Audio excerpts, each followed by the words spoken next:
The weight of gold. Natalie Rivers pressed her trembling fingers against the cool glass of the limousine window, watching the city lights blur into streaks of gold and white.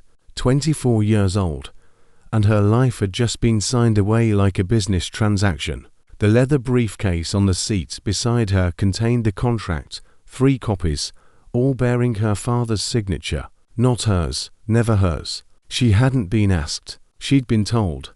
The Manhattan skyline rose before her like a kingdom of steel and ambition, and somewhere in that glittering expanse was the man who now owned her. Dominic Ashford.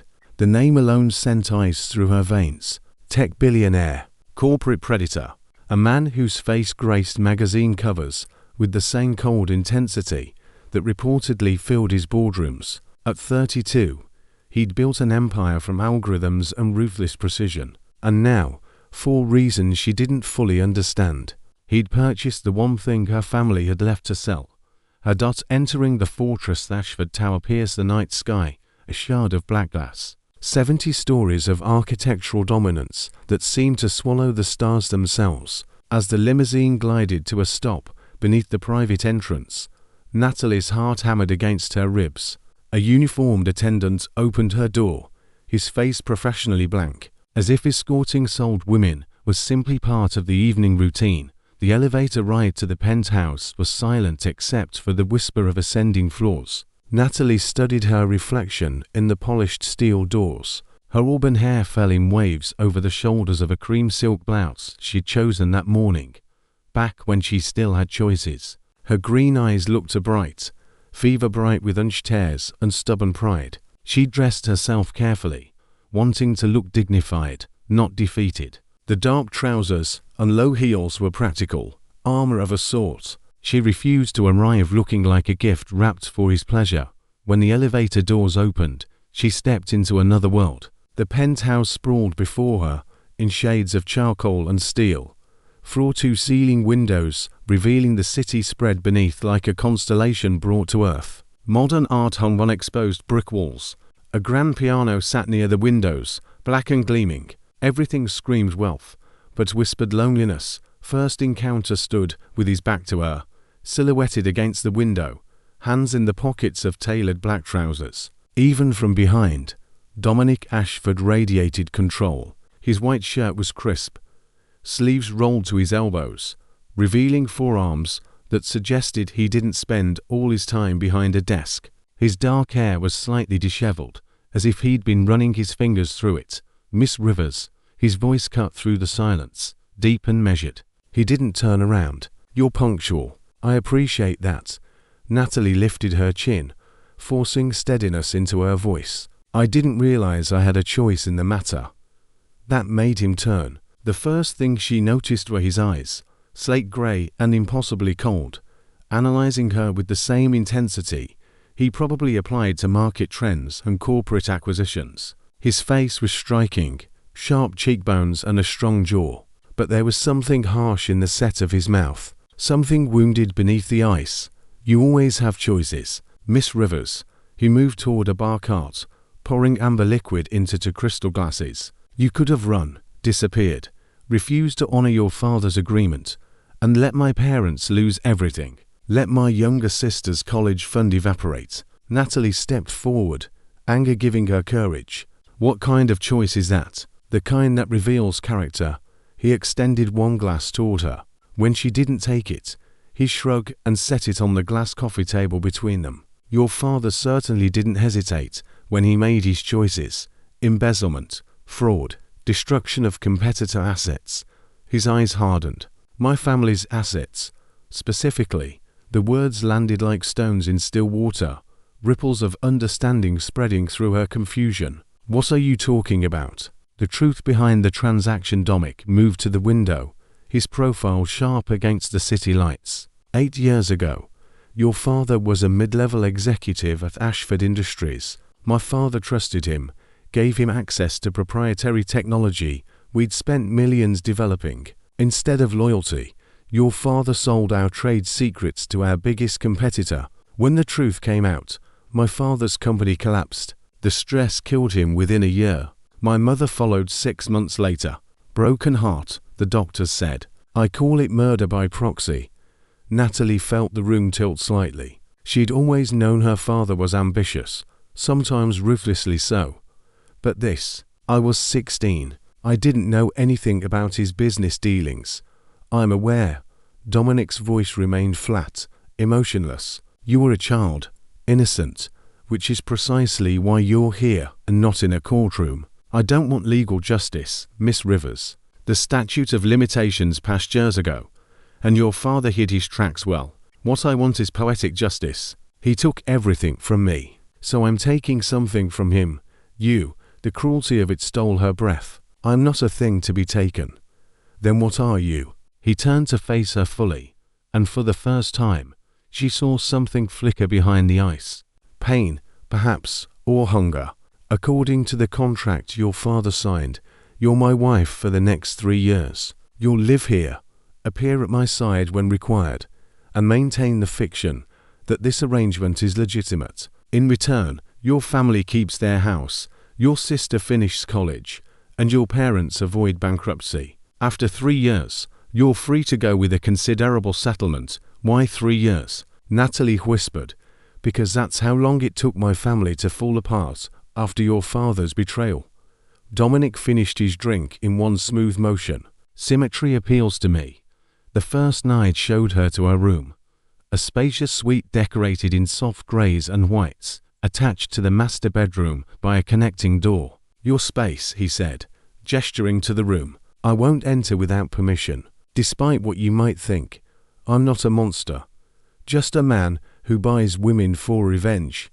Natalie shot back. Something dangerous flashed in his eyes. Careful. You're here because I allow it. Because it serves my purpose. Don't mistake my civility for weakness. After he left, Natalie sank onto the bed, finally allowing the tears to come. But they were tears of rage, not defeat. She'd been sold, yes, but she wasn't broken, not yet. And as she stared at the connecting door between their rooms, something stirred inside her. Something that felt uncomfortably like determination. If Dominic Ashford thought she would be a passive trophy, his revenge fantasy, he was about to learn how wrong he could be. She might be trapped in this gilded cage, but she still had her voice, her will, and her ability to fight back. The question was whether fighting back would free her or destroy them both. Outside the windows, the city glittered with infinite possibilities and infinite dangers. Natalie stood and walked to the glass, placing her palm against the cold surface. Tomorrow, she would begin learning the rules of this new game, and maybe, just maybe, she'd learn how to change them. The performance. 3 weeks had passed since Natalie became Mrs. Ashford in name only. The penthouse had become a stage where two actors played their roles with careful precision. Dominic left early each morning, returning late. Their interactions reduced to polite nods and carefully neutral conversations. He kept his promise about her privacy, never entering her room uninvited. But the distance between them felt more suffocating than any invasion could have been. Tonight was different. Tonight, they had an audience. Natalie stood before her closet, staring at the emerald green gown that had been delivered that afternoon with a simple card. Wear this. We have a gala at 7:00. The dress was stunning, backless with a plunging neckline, designed to turn heads and spark whispers. She understood the message. Tonight, she wasn't just Natalie Rivers. She was Mrs. Dominic Ashford, and she needed to look the part. When she emerged from her room, Dominic was waiting in the living area, adjusting his cufflinks. He wore a midnight blue tuxedo that fit him like it had been painted on. And when he looked up, something flickered across his face before the mask slammed back into place. You look acceptable, he said. His tone clipped. You look like you're attending a funeral, she replied. Matching his coldness, his jaw tightened. Perhaps I am. The death of my freedom. Then we're mourning the same thing. They rode to the gala in silence, the city lights streaming past the limousine windows. Natalie could feel the tension radiating from him, coiled and dangerous. When they arrived at the Plaza Hotel, photographers swarmed immediately. Dominic's hand found the small of her back, warm and possessive, guiding her through the chaos with practiced ease. Smile, he murmured against her ear. his breath sending unexpected shivers down her spine. "Remember, we're madly in love." She turned her face toward his, close enough that their lips nearly touched, and smiled brilliantly. "How could I forget?" she whispered. "You remind me every day with your overwhelming affection." His fingers tightened slightly on her waist. A warning or something else entirely. She couldn't tell. Cracks in the Armouth ballroom was magnificent, dripping with crystal chandeliers and filled with Manhattan's elite. Women in designer gowns mingled with men whose net worth could buy small countries. Natalie felt like an imposter, but she held her head high, her artist's eye taking in the colors, the movement, the carefully orchestrated beauty of it all. Dominic introduced her to an endless parade of business associates, his hand never leaving her back. To the world, they were the perfect couple, the brilliant billionaire and his stunning wife. Natalie played her part flawlessly, laughing at appropriate moments, touching his arm with just enough affection to seem genuine. But beneath the performance, she was studying him. She noticed things. The way his smile never reached his eyes when talking to certain executives. The slight tension in his shoulders when an older gentleman mentioned his father. The brief moment of vulnerability when someone asked about family, and he deflected with a joke that wasn't quite funny enough to hide the pain beneath. "You're staring," Dominic said when they finally had a moment alone near the champagne fountain. "I'm observing," Natalie corrected, accepting a glass from a passing waiter. "There's a difference." "And what have you observed, Mrs. Ashford?" The false title sounded strange in his mouth, almost mocking. She took a sip of champagne, considering her words. "That you're not as cold as you pretend to be. That carrying all this anger must be exhausting. And that somewhere under all that ice, there's still a person who remembers how to feel things." His expression hardened instantly. "Don't presume to psychoanalyze me. You don't know anything about what I feel." "You're right," she agreed quietly. "Because you won't let anyone close enough to find out. Not even yourself." Before he could respond, a woman in a scarlet dress approached, her smile predatory. "Dominic, darling, I heard you'd gotten married, but I had to see it to believe it." Her eyes raked over Natalie with thinly veiled disdain. "How unexpected." "Victoria," Dominic's voice called several degrees. "Allow me to introduce my wife, Natalie. Charmed, I'm sure." Victoria's smile was all teeth. "Tell me, Natalie, how did you manage to catch the most eligible bachelor in New York? He's been quite resistant to commitment." Natalie felt Dominic tense beside her, but she kept her expression serene. "I didn't catch him. We caught each other. Sometimes the right person appears when you least expect it, and everything else just falls away." The words were meant to maintain the illusion, but as she said them, she felt Dominic's hand shift on her back, his touch suddenly gentler, almost reverent. Victoria made her excuses and drifted away, leaving them in a bubble of charged silence. "That was well done," Dominic said finally. "I'm a quick learner." Natalie met his gaze. "You're not the only one who can pretend." "Is that what we're doing? Pretending?" The question hung between them, loaded with meanings neither wanted to examine too closely. Before Natalie could answer, the music changed, sweeping into a waltz. Dominic extended his hand, his expression unreadable. "Dance with me." It wasn't a question, but it wasn't quite a command either. Something in between, tentative and dangerous. Natalie placed her hand in his, and he led her onto the dance floor. The shift dancing with Dominic was like being caught in a storm. He moved with confidence, one hand at her waist, the other holding hers with surprising gentleness. They fit together perfectly, their bodies finding a rhythm that had nothing to do with the music and everything to do with the electricity sparking between them. "Where did you learn to dance like this?" Natalie asked, trying to focus on anything other than how close they were. How good he smelled like cedar and something darker, more complex. "My mother insisted. She said a gentleman should know how to properly hold a woman." His voice softened slightly. "She loved to dance.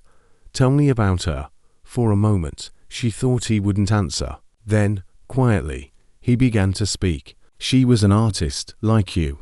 Painted landscapes mostly, though she never sold anything, said art wasn't about money. It was about capturing moments that would otherwise be lost to time. After my father died, she stopped painting, stopped everything, really. It was like watching a light slowly dim until there was nothing left but darkness. Natalie's throat tightened. I'm sorry, don't be. It wasn't your fault. You were just a child, but you blame me anyway. Because of my father. Dominic's eyes found hers, and for the first time, she saw past the ice to the wounded man beneath. I blame everyone, myself most of all. I was 24, fresh out of business school, convinced I could rebuild everything my father lost. But I was too late, too slow, too young to understand that some damages can't be fixed with money or strategy. They moved together in silence, the waltz carrying them through the crowd. Natalie could feel other eyes on them, curious, envious, but she only saw him. The man who bought her for revenge, but danced with her like she was something precious. You're not too late now, she said softly. You've built an empire. Your parents would be proud. Would they? His voice was bitter. I'd become exactly what destroyed them. Ruthless, calculating, willing to use people as pawns in my games. I bought you, Natalie. How is that any different from what your father did to my family? The honesty of it struck her breathless. Before she could respond, Dominic suddenly paled, his steps faltering. I need air, he muttered, releasing her and striding toward the terrace doors. Natalie followed, concerned overriding caution. Outside, the night air was cool, the city spread below them like scattered diamonds. Dominic leaned against the railing, his breathing shallow. Are you all right? She approached carefully, as if approaching a wounded animal. Fine. Just needed space, but his hands gripped the railing so tightly his knuckles were white. You're not fine. What's wrong? Panic attack, he admitted through gritted teeth. Haven't had one in years. Thought I was past this. Without thinking, Natalie moved closer, placing her hand over his. Breathe with me. In 4-4, hold 4-4, out 4-4. Come on. He looked at her like she was insane, but gradually, he matched his breathing to hers. Slowly, the tension drained from his shoulders. The color returned to his face. When he finally straightened, there was something new in his eyes, something vulnerable and terrifying. Why are you helping me? He asked hoarsely. After everything I've done to you. Natalie squeezed his hand gently. Because despite everything, I don't think you're the villain you're trying to be. And maybe, just maybe, we're both prisoners in this arrangement. The turning point they stayed on the terrace long after the panic subsided, talking in a way they never had before. Dominic told her about his childhood, about a father who taught him chess, and a mother who taught him to see beauty in ordinary things, about the day everything shattered, and how he'd spent 8 years building walls so high nothing could hurt him again. Natalie shared her own story, growing up in the shadow of her father's ambition, her mother's silence, how she dreamed of art school, but studied business instead to please a man who saw her as an asset, not a daughter. How the studio apartment she'd finally saved enough to rent had become her sanctuary, filled with canvases and half-finished paintings, until the day her father came to collect his debt.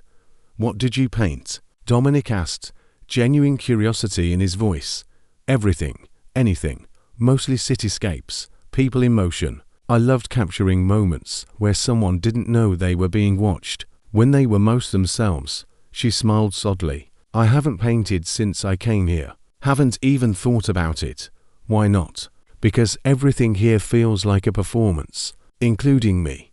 Dominic was quiet for a long moment. Then, there's a room on the 40th floor. Used to be my mother's studio. It's been locked since she died. You could use it, paint, stop performing, even if just for a few hours. The offer shocked her. Why would you do that? Because tonight, for the first time in 8 years, someone saw past the monster I'd become to the man I used to be. That deserves something. He turned to face her fully, his expression raw. And because you were right, I'm tired of carrying all this anger. It's not destroying your father. It's destroying me. Natalie felt tears prick her eyes. This was the breakthrough she hadn't known she needed. The moment when Dominic stopped being her captor and became something more complicated. Something human. "Thank you," she whispered. He reached out, hesitated, then gently brushed a strand of hair from her face. The touch was electric, sending awareness cascading through her body. For a heartbeat, they stood frozen, caught between what they were and what they might become. Then Dominic stepped back, breaking the spell. "We should return to the gala. People will talk. Let them," Natalie said. But she followed him inside anyway. The rest of the evening passed in a blur. They danced twice more, spoke to dozens of people, played their roles perfectly. But something had shifted between them, a crack in the ice that neither could ignore. When they finally returned to the penthouse, exhausted and emotionally raw, Dominic paused at her door. "The studio. I'll have it open tomorrow. Paint whatever you want, whenever you want. Consider it yours. Dominic, don't thank me. Just promise me something." His grey eyes searched hers. "Promise you won't give up on finding yourself again, even if it means fighting me every step of the way." Natalie smiled, surprised by the warmth spreading through her chest. "I promise. If you promise the same thing, deal." He hesitated, then did something unexpected. He lifted her hand to his lips and kissed her knuckles, the gesture old-fashioned and achingly tender. "Good night, Natalie. Good night, Dominic." As she closed the door behind her, Natalie realized something had fundamentally changed. They were still bound by contract, still trapped in a situation neither had chosen. But tonight, they'd begun to see each other as people rather than symbols. Dominic wasn't just the ruthless billionaire seeking revenge. She wasn't just the innocent daughter paying for her father's sins. They were two wounded souls, circling each other in the darkness, terrified of connection, but drawn to it nonetheless. The question was whether they'd find the courage to step into the light together, or whether the weight of the past would crush them before they had the chance. Outside the windows, the city continued its endless dance of light and shadow, and in the penthouse high above, two hearts beat in tandem, finally beginning to thaw. The studio of secrets morning light flooded the studio on the 40th floor, transforming dust particles into tiny galaxies. Natalie stood in the center of the room, overwhelmed. Canvas after canvas lined the walls, each one a landscape painted with heartbreaking beauty. Mountains at sunrise, oceans at twilight, meadows filled with wildflowers that seemed to dance in an invisible breeze, all signed with a delicate M.A. in the corner. "Margaret Ashford, Dominic's mother. I should have warned you." Dominic's voice came from the doorway. He looked different in casual jeans and a grey sweater, almost vulnerable. She left behind quite a collection. Natalie turned slowly, wiping at her eyes. "They're extraordinary." She didn't just see beauty, Dominic. She felt it. He stepped into the room, his gaze distant. "After my father died, she'd spend entire days up here, painting the same scene over and over, trying to capture something that was already gone. I think she was painting memories, not landscapes." "What did you do with all this after she passed?" "Locked the door. Couldn't bear to look at it. Couldn't bear to throw it away." He moved to one particular canvas, a sunset over water that seemed to glow from within. This was the last one she finished. 3 days later, she was gone. "Heart attack," they said, but I think she just decided to stop fighting. Natalie approached carefully, standing beside him. "You kept all of this because you weren't ready to let her go. Maybe. Or maybe I kept it because it was the only thing I'd left that wasn't poisoned by what happened." He glanced at her. "I want you to paint here. Add your voice to hers. Turn this from a mausoleum into something living again." The generosity of it stunned her. "Are you sure?" "I'm not sure about anything anymore," he admitted. "But last night, when you helped me through that panic attack, I realized something. Revenge hasn't healed me. It's just given me something to focus on besides the pain. But you make me remember who I was before everything went wrong." Before Natalie could respond, Dominic's phone buzzed. He checked it, and his expression hardened instantly. "Your father. He's requested a meeting." The words hit like ice water. "What does he want?" "Probably to check on his investment." Dominic's voice dripped with contempt. "He calls every few months, making sure I'm upholding my end of the bargain." Wants to confirm you're being treated well, that the money's still flowing. Rage flooded through Natalie. He sold me, and now he wants reports. Like I'm a stock he's monitoring. Welcome to my world of commodified humanity. Dominic pocketed his phone. I usually refuse his calls, but maybe this time, we should meet him, together, show him exactly what he's created. Confronting the Past restaurant was exclusive. The kind of place where businessmen brokered deals worth millions over aged steaks and $100 wine. Richard Rivers sat at a corner table, looking older than Natalie remembered. Grey streaked his dark hair, and deep lines bracketed his mouth. He stood when they approached, his smile practiced and hollow. Natalie, sweetheart, you look wonderful. He moved to embrace her, but she stepped back, positioning herself slightly behind Dominic. The rejection flickered across her father's face before the mask returned. Mr. Rivers, Dominic's greeting was arctic. You wanted this meeting, talk. They sat, tension thick enough to choke on. A waiter appeared, but Dominic waved him away. This wasn't a social lunch. Richard cleared his throat. I wanted to see how you were adjusting. Natalie, make sure everything is satisfactory. Satisfactory. Natalie's voice shook with suppressed fury. You want to know if my imprisonment is comfortable, if my gilded cage has enough amenities. Now, that's not fair. I did what I had to do to protect our family. You understood that. I understood nothing. She leaned forward, years of swallowed pain erupting. You sold me, Dad, your own daughter, to a man you knew wanted revenge on you. Did you even care what that might mean for me? Richard's jaw tightened. Mr. Ashford gave his word you wouldn't be harmed. The contract specifies. See the contract. Natalie laughed bitterly. You hid behind a contract while destroying my life. Tell me, did you sleep well knowing what you'd done? Or did you just count the money and convince yourself it was all necessary? What's your tone, young lady? I'm still your father. No, the word came out flat and final. A father protects his children. He doesn't trade them like currency. You stopped being my father the moment you signed my life away. Dominic had remained silent through the exchange, but now he spoke, his voice dangerously calm. Tell her the truth, Richard. Tell her why you really sold her to me. Richard paled. I don't know what you mean, don't you? Dominic pulled out his phone, tapping the screen several times before sliding it across the table. That's a bank transfer to $0.3 million, deposited into an offshore account in the Caymans. Your account, not your family's, not to save your daughter's college fund or your house, your personal escape fund. Natalie stared at the screen, the numbers blurring. What? Your father didn't sell you to save the family. Natalie, he sold you to save himself. He's been embezzling again, from multiple clients this time. When I offered him this arrangement, he saw an opportunity. Clear his debts, pocket a fortune, and disappear if things went south. That's not. I was protecting. Richard stammered, his composure crumbling. You were protecting yourself.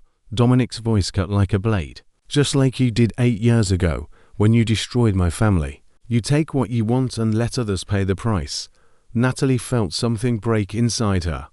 The last thread of connection to the man who'd raised her snapping cleanly. She stood, her chair scraping back. I came here thinking maybe, somehow, there was an explanation that would make sense, that you'd made an impossible choice out of love, even if it was misguided. But there's nothing. You're exactly what Dominic said you are. A man who uses people as tools and discards them when they're no longer useful. Natalie, please, don't. She held up her hand. Don't call me. Don't come to the penthouse. Don't pretend we're family anymore. As far as I'm concerned, my father died the day he signed that contract. You're just a stranger wearing his face. She turned and walked out, her vision blurred with tears. She refused to shed in front of him. Dominic caught up to her on the sidewalk, his hand gentle on her arm. Are you all right? No, but I will be. She took a shaking breath, the afternoon sun warm on her face. Thank you for showing me the truth. Even though it hurts, it's better than living a lie. I should have told you sooner. I just didn't want to cause you more pain. She looked at him, really looked at him, and saw not her captor, but her ally. You gave me the choice to know. That matters. The beginning of something. Ralphie walked 4 hours through Central Park, neither wanting to return to the penthouse yet. They talked about everything and nothing. Childhood memories, favorite books, dreams deferred. Dominic told her about building his company from scratch, the 90-hour weeks, the deals that almost broke him. Natalie shared her secret sketchbooks, filled with drawings she'd never shown anyone. "Can I see them?" Dominic asked as they sat on a bench overlooking the lake. "They're not very good. I doubt that." "Show me." When they returned to the penthouse, Natalie retrieved her worn portfolio from her room. Dominic studied each sketch with intense focus. Portraits of subway riders, street vendors, moments of urban solitude. Her hand trembled as he turned each page, exposing pieces of her soul she'd kept hidden. "These are remarkable," he said finally. "The way you capture emotion with just a few lines. It's like you're drawing people's stories, not just their faces." "That's what I was trying to do. Everyone has a story. Most people never share it." "What's mine?" Dominic asked softly. "If you were drawing me, what story would you tell?" Natalie considered, her artist's eye tracing the planes of his face, the shadows beneath his eyes, the barely perceptible softness around his mouth when he wasn't guarding himself. A man learning to thaw. Someone who built walls so high he forgot what warmth felt like. But underneath all that ice, there's still fire. It's just been banked along. His hand found hers, fingers interlacing. Maybe it just needed the right person to stoke it. The kiss, when it came, was inevitable. Unlike the charged moments before, this was soft, exploratory, a question rather than a demand. Dominic's lips moved against hers with reverent care, as if she was something precious he was terrified of breaking. Natalie melted into him, her hands sliding up to cup his face, feeling the slight stubble on his jaw, the warmth of his skin. When they finally parted, both breathless, Dominic rested his forehead against hers. "This is real, isn't it? What's happening between us?" "I think so. I'm terrified. But yes, it's real. I don't know how to do this," he admitted. "The contract, the revenge, that was all calculated. But this, falling for you wasn't part of the plan. Plans change," Natalie whispered. "Maybe that's okay." Over the following weeks, something beautiful emerged from the ruins of their arrangement. Dominic taught Natalie chess, and she taught him to see the city through an artist's eyes. They cooked together, painting together, slowly dismantling the walls between them. The penthouse transformed from a prison into a home, filled with laughter and tentative hope. One evening, as they stood in the studio surrounded by both Margaret's landscapes and Natalie's new cityscapes, Dominic pulled an envelope from his pocket. "What's this?" Natalie asked. "The contract, the original." He handed it to her, then produced a lighter. "I'm releasing you, Natalie. No conditions, no strings. You're free to go if you want." Her hands shook as she held the envelope. Freedom, the thing she'd dreamed about since the day she arrived. But as she looked at Dominic, at the vulnerability in his eyes, the hope tempered with fear, she realized something profound. "What if I don't want to go?" she asked softly. His breath caught. "What? You bought me for revenge, Dominic. But somewhere along the way, we found something neither of us expected. Something real and fragile, and worth fighting for." She took the lighter from him, flicked it to life, and held the flame to the contract. They watched it burn together, ashes drifting to the floor. "I'm choosing to stay. Not because I'm bound by paper and signatures, but because I want to see where this goes. If we can build something true from such broken beginnings." Dominic pulled her close, his voice rough with emotion. "I don't deserve you, maybe not, but you're stuck with me anyway." She smiled through her tears. "Besides, someone needs to make sure you remember how to be human." They made love that night with all the tenderness of new lovers, discovering each other for the first time, not as captor and captive, not as weapons in someone else's war, but as to people choosing each other, despite everything stacked against them. In the aftermath, wrapped in each other's arms, Dominic whispered against her hair, "I love you. I don't know when it happened, probably somewhere between your defiance and your compassion. But I love you, Natalie Rivers." not as revenge or possession, as the woman who saved me from myself. I love you too, she replied, tracing patterns on his chest. Even though you're difficult and stubborn and have terrible taste in music, he laughed, the sound free and genuine. We're quite a pair, aren't we? The best kind. Broken pieces that somehow fit together. Weeks later, standing in the studio now filled with collaborative art, their styles blending and complementing each other, Natalie knew they'd found something rare. Love born not from perfect circumstances, but from the decision to see past pain to possibility. Richard Rivers never contacted them again, eventually fleeing the country ahead of fraud charges. Natalie's mother and sister gradually reconnected, building new relationships based on honesty rather than obligation, and Dominic slowly released his grip on the anger that had defined him, channeling his energy into creating rather than destroying. Their story wasn't a fairy tale. There were hard days when old wounds reopened, arguments about trust and autonomy, moments when the weight of their beginning threatened to crush their future. But they fought through it together, to people who refused to let their worst moments define their best possibilities.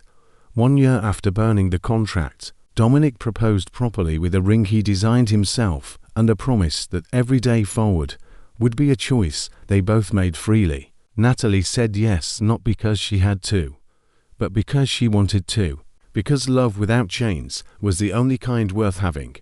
And in the studio, where his mother once painted her grief and where Natalie now painted their joy, two souls found the freedom they'd both been seeking all along, the freedom to choose love, even when the world said it was impossible.